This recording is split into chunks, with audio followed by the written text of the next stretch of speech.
Welcome to commerce जीनी। मेरा नाम है पीयूष जैन और हम आज पढ़ेंगे फ्रॉड रिस्क फैक्टर्स क्या होते हैं। ऐसे 240 सीए फाइनल के लिए है ये। बेटा कोई भी जना फ्रॉड क्यों करता है? देखिए, फ्रॉड के लिए पहली चीज होती है उसकी रिक्वायरमेंट, उसकी जरूरतें। उसके ऊपर दबाव हो सकता है, कोई गन पॉइंट पर किसी से अपराध कराए, या खुद का लालच हो सकता है।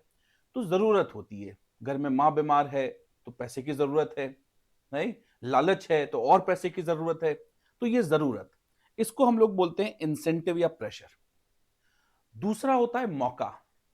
देखिए, जब आपको जरूरत होती है तो आप मौका ढूंढते हो। चार दुकानें हैं, उनमें से एक का ताला खुल सकता है, तो वो मौका मिल गया चोरी करने का। तो दूसरा होता है मौका, ये है अपॉर्चुनिटी।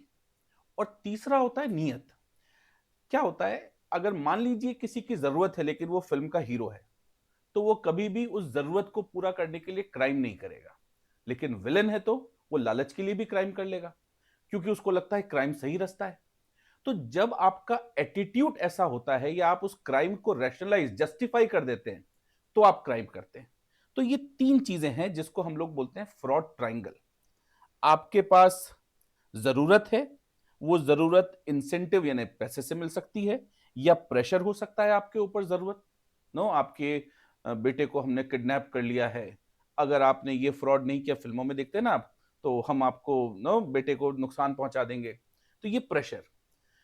कंपनीज में भी यही होता है, इंसेंटिव या प्रेशर होता है किसी के ऊपर, तो फ्रॉड की रिस्क बढ़ जाती है। अपॉर्चुनिटी मिलनी चाहिए, मौका मिलना चाहिए, और उसको रैशनलाइज करने का उसका एटीट्यूड होना चाहिए। ये स्क्वायर फ्रॉड रिस्क फैक्टर है। तो जहां पर ये स्क्वायर का कोई भी पॉइंट हमें मिलता है, हमको लगता है कि यहां फ्रॉड हो सकता है। अब देखिए, कंपनीज में फ्रॉड दो तरह के होते हैं। एक, हम लोग बुक्स में फ्रॉड करते हैं, कुकिंग द बुक्स बोलते हैं उसको।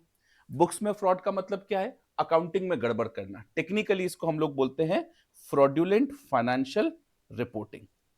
या फिर चोरी, जिसको टेक्निकली हम लोग बोलते हैं miss appropriation of asset, asset की चोरी।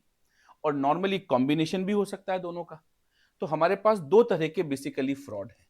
तो जब भी हम कॉर्पोरेट्स में फ्रॉड की बात करते हैं, एज एन ऑडिटर हम फ्रॉड रिस्क की बात करते हैं, तो फ्रॉड हमारे पास दो तरह के हैं।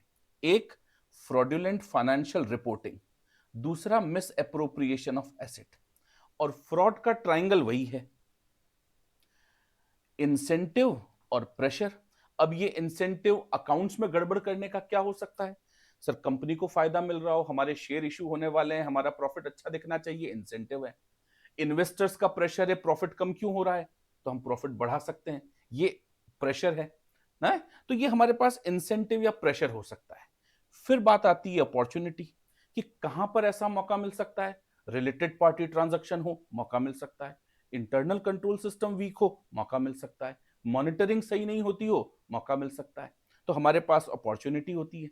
और तीसरा होता है रैशनलाइजेशन या एटीट्यूड।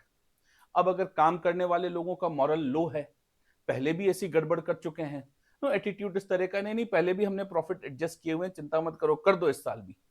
तो ये रैशनलाइजेशन होता है। तो ये हमारे पास है fraud risk factor related to fraudulent financial reporting. इसी तरह के factors misappropriation of asset में भी होते हैं। वही इंसेंटिव और प्रेशर। अब मान लीजिए किसी एम्प्लॉय को हमने प्रमोशन सही नहीं दिया, बोनस सही नहीं दिया, उसके मन में बड़ा गुस्सा है कि अरे मुझे बोनस नहीं मिला, चलो मैं इस कंपनी की असेट चुरा कर ले जाऊंगा। नहीं, तो ये इंसेंटिव उसके पास है असेट चोरी करने का। फिर होता है मौका, अपॉर्चुनिटी। असेट कैश हो सकता है, छोटा स्टॉक हो सकता है, वो देखता है सीसीटीवी नहीं लगे हुए हैं। ये लोग तो एसेट का रिकंसिलिएशन लेट करते हैं, हाँ रेगुलर होता ही नहीं है।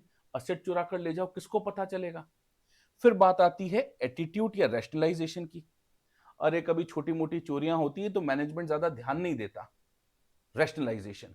नहीं, तो ये इस तरह का अगर रैशनलाइजेशन कंपनी में आपको दिखता है एज एन ऑडिटर, तो आपको फ्रॉड रिस्क फैक्टर मानना चाहिए। तो जहां कहीं भी फ्रॉड रिस्क फैक्टर है, जिन एरिया में फ्रॉड रिस्क फैक्टर है, वहां पर आपकी ऑडिट में ऑडिट प्रोसीजर्स बदल जाते हैं। NTE, nature, timing and extent of audit procedure change हो जाते हैं। वहां पर आपको ज्यादा डिटेल में चेकिंग करनी चाहिए। तो ये था फ्रॉड रिस्क फैक्टर में फ्रॉड रिस्क फैक्टर्स की समरी। आई होप आपको अच्छा लगा होगा। Thank you.